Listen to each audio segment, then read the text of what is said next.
For all the talk about this budget, many issues are all too familiar. Revenue is up from $773 billion to $815 billion. Expenses are up from $812 billion to $833 billion. Gross interest payments are at $27 billion, rising to $40 billion over forward estimates. Budget deficits are forecast to balloon by another $100 billion over the next 4 years. Interest-bearing debt will climb another $300 billion to $1.3 trillion. Businesses are collapsing at record rates, almost 50,000 insolvencies since Labor took office. Before we continue, do us a little favour by subscribing to the channel, because over 98% of you watching haven't subscribed. It costs you nothing, not even a penny, to join this channel. Have you subscribed? Thanks so much. Productivity is stuck at six-decade lows. 8 out of 10 new jobs are now created by government because the private sector has become so disillusioned. Business confidence and domestic investment have fallen to 1990s recession lows. Our inflation remains the highest in the developed world. Australian families have endured 15 interest rate hikes, pushing more than 1 million households into extreme mortgage stress. GDP per capita has fallen in 10 of the last 13 quarters, and 337,000 households can no longer pay their energy bills, double the level of 5 years ago, as power prices continue to surge. Labor will introduce the Working Australians tax offset. It's less than $5 a week in relief and not kicking in until next year, an election year. The government wants you to be grateful for 68 cents a day off your tax. That tax offset will be completely rubbed out by bracket creep. Bracket creep means working Australians will pay more in tax because of inflation. The government profits from higher inflation. It's a stealth tax, a trap for the next election, an advertising slogan for 2028. They used the same trap in their election advertising in 2022. If anyone dare to refuse passing a useless, less than $5 tax cut, they will be accused of not supporting tax cuts. While Australians will receive just $2.6 billion back in the one-off WATO, they'll pay tens of billions more in taxes because of bracket creep. One Nation tried to end bracket creep by indexing income tax thresholds to inflation, ending the stealthy tax increases. Labor, the Liberals, the Nationals, the Greens refused to support it. Instead of a measly $250, ending bracket creep would put thousands of dollars a year back in working Australians' pockets. We don't need Labor to protect Australians. We need to protect Australians from Labor. Yeah. The tax changes in this budget, including on discretionary trusts, will suppress investor appetite and speculative capital, forcing these businesses to set up in jurisdictions with no impediments. Capital will always follow to where it is most loved. This budget reveals a political culture that relies ever more heavily on centralised bureaucracy, dependency on the state and short-term intervention. That is the Labor way. Forget the spin about intergenerational equity being used as an excuse to break election promises. True equity does not punish those who worked hard, took risks, built businesses and paid their taxes. It does not resent aspiration or success.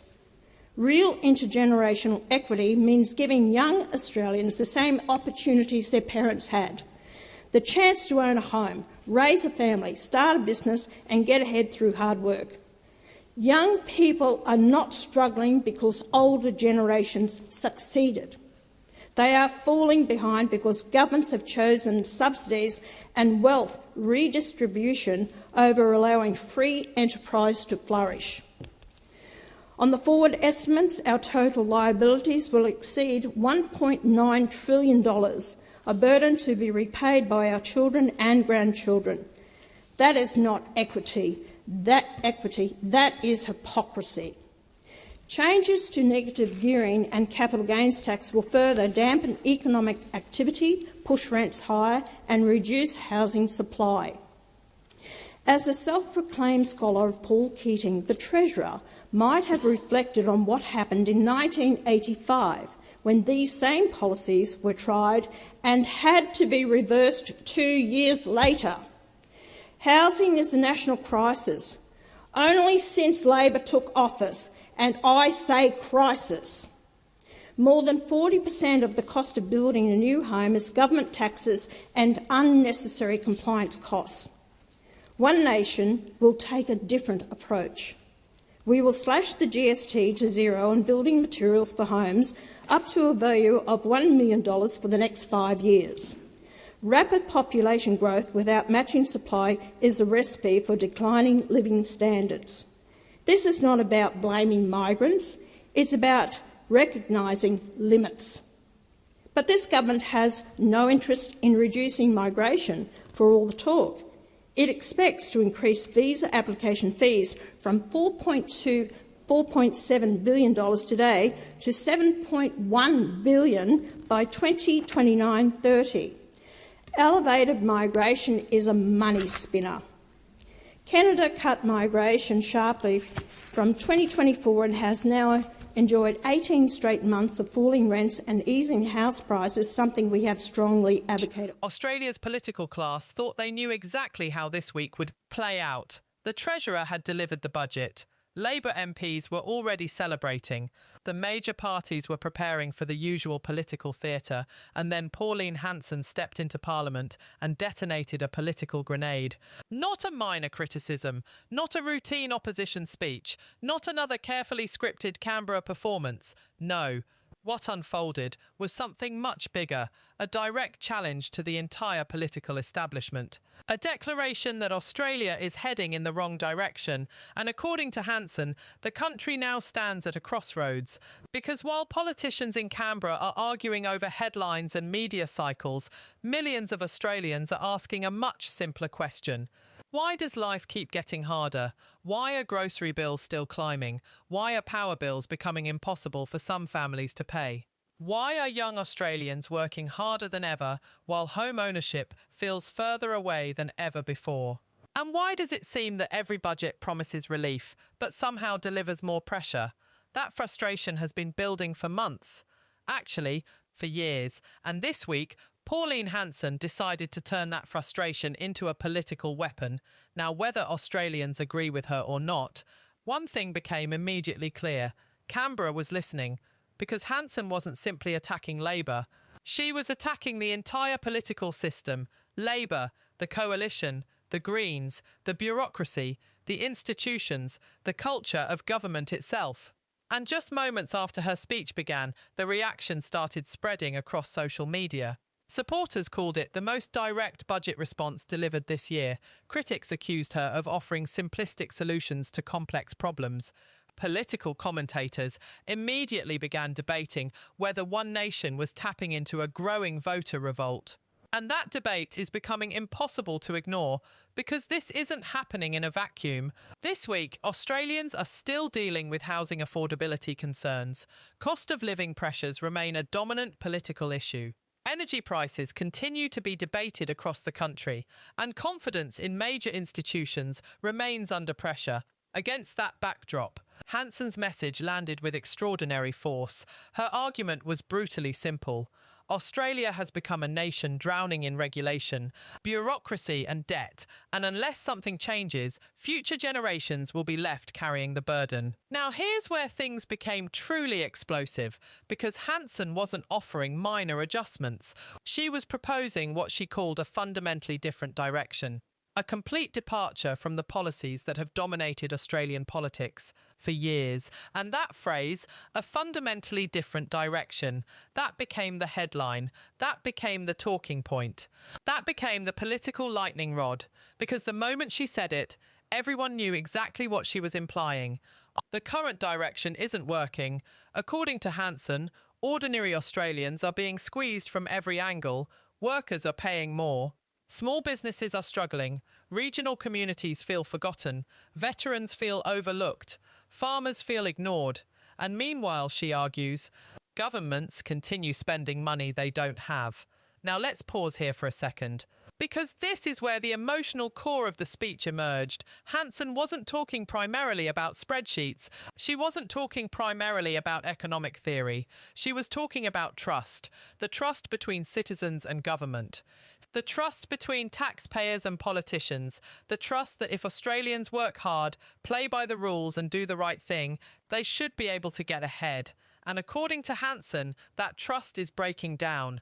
That's why her speech resonated with many frustrated voters. Not because everyone agrees with every policy, but because many Australians recognise the feeling she's describing. The feeling that the system works perfectly for insiders, but increasingly struggles to deliver for ordinary people. And that's when the political temperature inside Canberra began rising. Fast, because Labor figures quickly pushed back. Government supporters argued the budget was designed to provide responsible cost of living relief while maintaining economic stability. Ministers defended spending measures aimed at helping households. They insisted Australia remains better positioned than many comparable economies. But Hanson wasn't backing down, not for a second. Instead, she doubled down. She argued that temporary relief measures do little to address what she sees as deeper structural problems.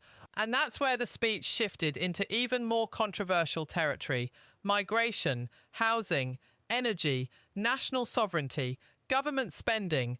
These are issues that already dominate Australian political debate, but Hanson linked them together into a single narrative.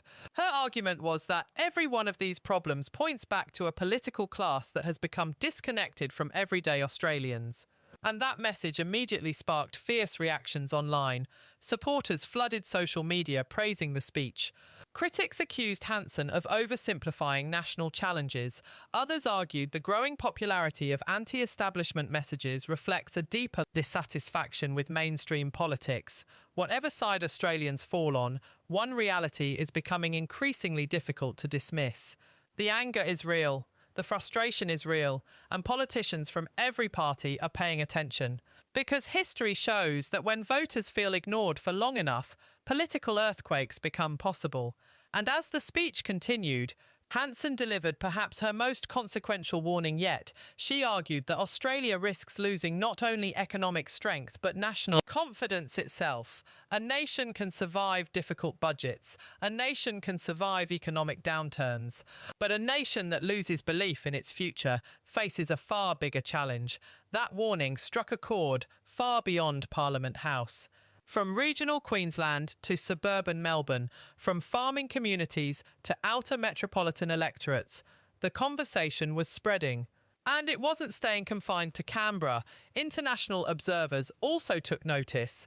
Commentators overseas have increasingly highlighted the same pressures affecting many Western democracies: housing affordability, rising living costs, growing distrust of political institutions, and Australia's debate is now becoming part of a much larger global story. A story playing out across Europe, across North America, across democracies around the world. The question is no longer whether voters are frustrated. The question is, what happens next? Because Pauline Hanson's budget reply was never just about numbers. It was about direction. It was about identity. It was about competing visions for Australia's future. And by the time she reached her conclusion, the atmosphere in Parliament had completely changed. Supporters were energised. Opponents were furious. The media was already preparing its headlines. And Canberra knew it had witnessed something significant. Whether this speech becomes a turning point remains to be seen. Whether Australians embrace Hanson's vision remains uncertain, but one thing is absolutely clear: the debate she ignited is not ending anytime soon. Because underneath every political argument sits a deeper question: who is Australia working for? The political class? Or the people who get up every morning, pay their taxes and keep the country running? That's the question now echoing across the nation. And it may well shape the next chapter of Australian politics. So what do you think? Has Pauline Hanson identified problems the major parties are failing to address? Or is this simply another political speech designed to capture frustration? Can Australia continue on its current path? Or does the country need the fundamentally different direction Hanson is calling for? Let us know in the comments below. If you enjoyed this breakdown, make sure to like the video, share it with friends and family, and subscribe for more Australian political news, analysis, and the stories shaping the future of the nation. Because in Australian politics right now, the biggest battles are only just beginning.